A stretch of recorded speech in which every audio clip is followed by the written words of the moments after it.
Good afternoon. Start. Good afternoon. Today we are going to see an important experiment which is known as torsional vibrations.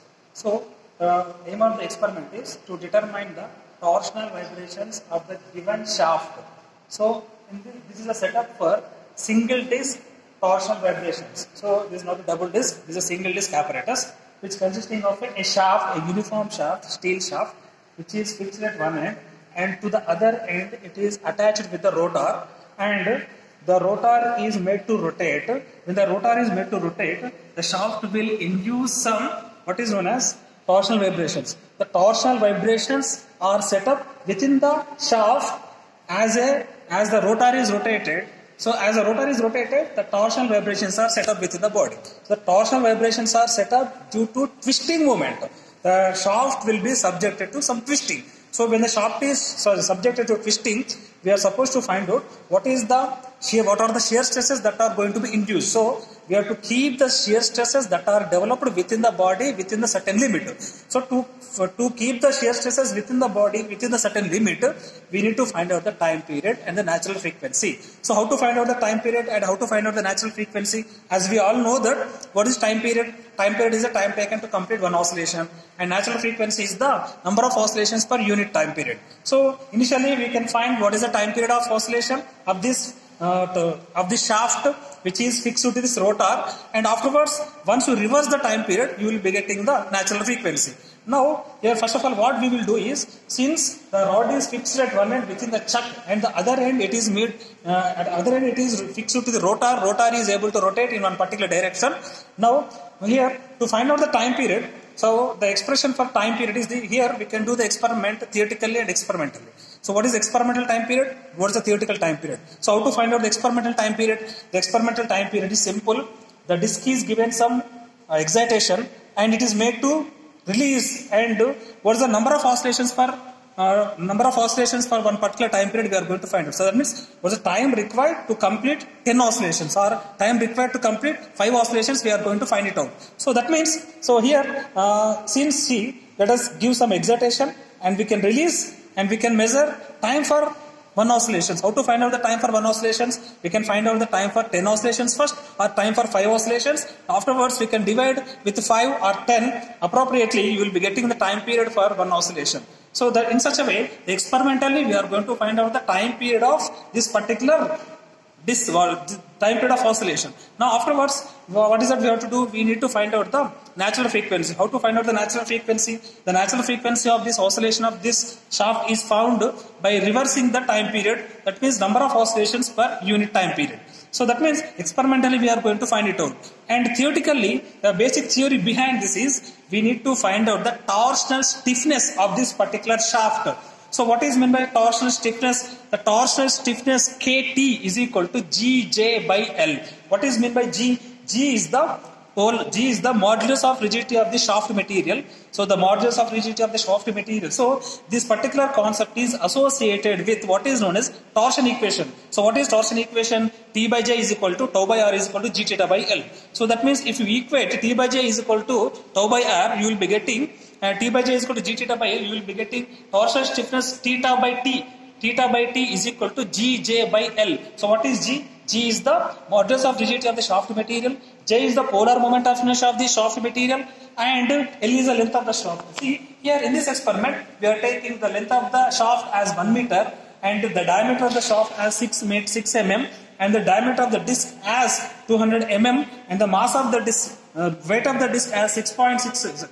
Weight of the disc as 6.67 kg. So like that the data will be taken. Appropriately we are going to find out the torsional stiffness KT. So once you find out the torsional stiffness of this KT, then you will be using the formula time period of oscillation of this is equal to T is equal to 2 pi root I by KT. What is I? I is since this shaft, see how we are going to produce this particular oscillations, we are going to produce these oscillations by using the disc. So that means the time period of oscillation is depending upon the disc mass moment of inertia. So how to find out the mass moment of inertia of this? The disc mass moment of inertia is mr square by 2. So since we know the weight, that will be divided with G, you will be getting mass into r square by 2. The diameter will be 200 mm. Appropriately 200 divided by 2 divided by 1000 if you can make appropriately 0.5 meters is the Sorry, 0.5 is the diameter of the radius of this disk. So appropriately we are going to find out what is the mass moment of inertia of the disk, that divided by kt under root 2 pi under root it will give the theoretical time period.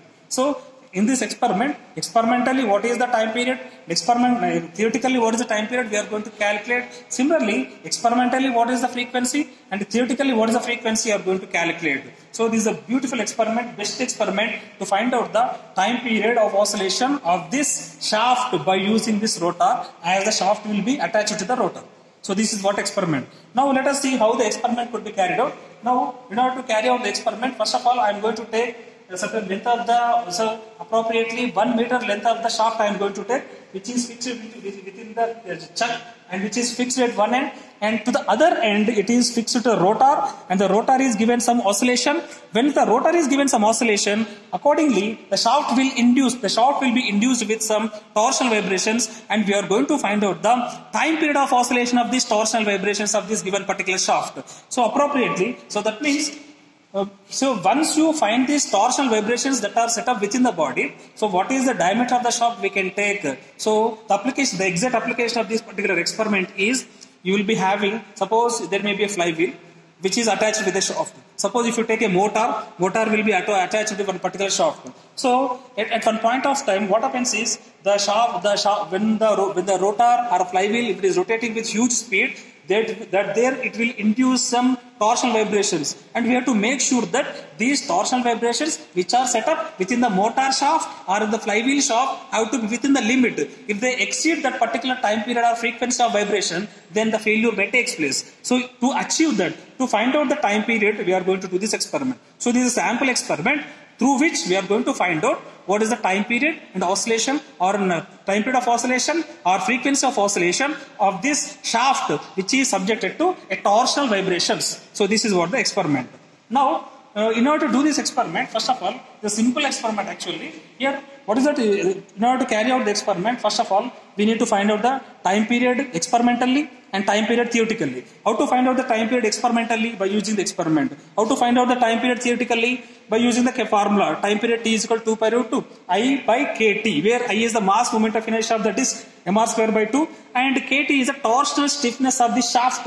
What is the torsional stiffness? Gj by L. Gj by L, where G is the modulus of rigidity of the shaft material, J is the polar moment of inertia of the shaft, which is equal to pi by 32 d to the power of 4, and L is the length of the shaft.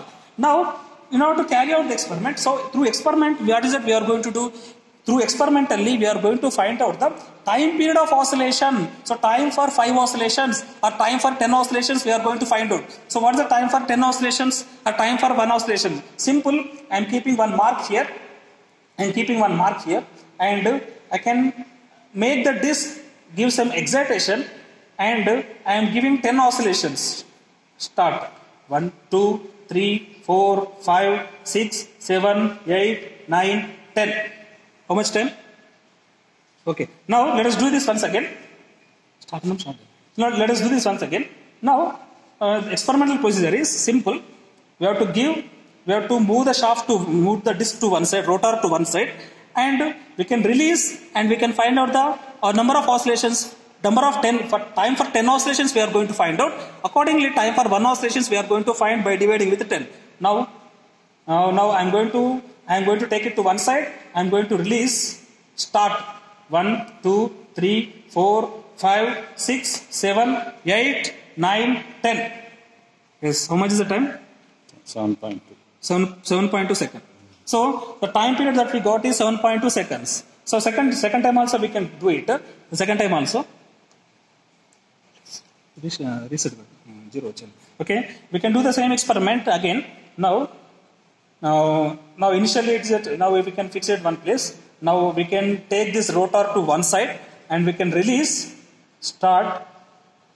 1, 2, 3, 4, 5, 6, 7, 8, 9, 10. How much is the time? 10.1. 7.1 seconds. So approximately we are getting 7.1 second is the time for 10 oscillations. Now what is the time for 1 oscillations? 7.1 seconds by 10. That means 0.71 seconds. Just pause it. Start.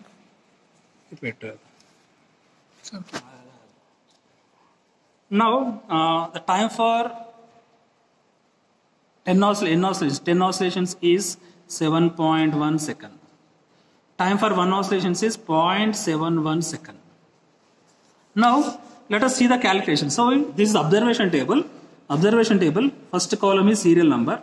Second column is length of the shaft is 100 mm. And next one is number of oscillations is 10 oscillations. And time for 10 oscillations is 7.1 second. And time for 1 oscillation, time period for 1 oscillation is 0.71 second. So that means the time period we got is 0.71 second. So we shall do the calculations. For calculation part is, we see calculations are very important here. So this particular experiment is associated with the previous what is known as torsion equations, where torsion equation T by J is equal to tau by R is equal to G theta by L. Okay, now theta by L. Okay, theta by L, see you can exclude this. T by J is equal to G J theta by Tt. Theta by T is equal to Gj by L. So that means if you exclude this, G, you will be taking J this side, Gj by L, Gj by L, T by twisting moment per unit rotation. Twisting moment per unit rotation is known as torsional stiffness. T by theta, where T is known as torque, twisting moment, is equal to Gj by L. So this T by theta is known as torsional stiffness Kt. Now here in this experiment, theoretically if you want to find out the time period, we need to find out the torsional stiffness Kt. How to find out the torsional stiffness Kt? So to find out the torsional stiffness Kt, so Gj, sometimes it will be written as Gip also. J and Ip both are same, where J is known as polar moment of inertia or Ip is known as polar moment of inertia. So G into Ip or J divided by L. Where what is J? So this particular term is associated with the shaft. Okay, so for the shaft, what is the modulus of rigidity? 0.08 kg per meter square. So modulus of rigidity for one particular material, the modulus of rigidity is a fixed one. G is equal to 0.08 kg per meter square. Ip or J is equal to polar moment of inertia, where L is the length of the shaft. And where if you calculate this, you will be getting one particular torsional stiffness, and this is a fixed value. So the torsional stiffness of this particular shaft is fixed. Next one is mass moment of inertia. The mass moment of inertia of the shaft is nothing but pi by 32 d to the power of 4. So this is related to disk. Ip is the mass moment of inertia of the disk. So for the disk, what is the mass moment of inertia? Pi by 32 d to the power of 4. Where, oh no, 1 minute. Pi by 32 d to the power of 4 is the, this is also for shaft only. Now just a minute. Okay. And now pi by 32 d to the power of 4, where d is the diameter of the shaft. Okay. Now time period t is equal to 2 pi root I by kt, where I is the mass moment of inertia of the disk. So what is the mass moment of inertia of the disk? 2.25 kg divided by 2 into by 9.8. This is the weight, right? 2.25 kg divided by 9.2 by 2 into 0.5 whole square, where diameter of the radius of the disk 0.5 whole square. So that means in order to find out the time period, you can do 2 pi root I is the mass moment of inertia of the disk divided by kt, and that value you can substitute here. T theoretical value, T experimental value is 0.71, and once you get T is equal to 0.71 experimental value, F theoretical means frequency experimental value is 1 by 1.71. So approximately you will be getting 3 or 4 cycles per second is the frequency of oscillation of this shaft. So that means at the end we are going to compare F theoretical value with the F experimental value. So they have to be very nearer to each other, so that we will be getting the appropriate value of time period and a natural frequency of this particular shaft. So this is the way the time period and natural frequency of this particular shaft could be found. Thank you.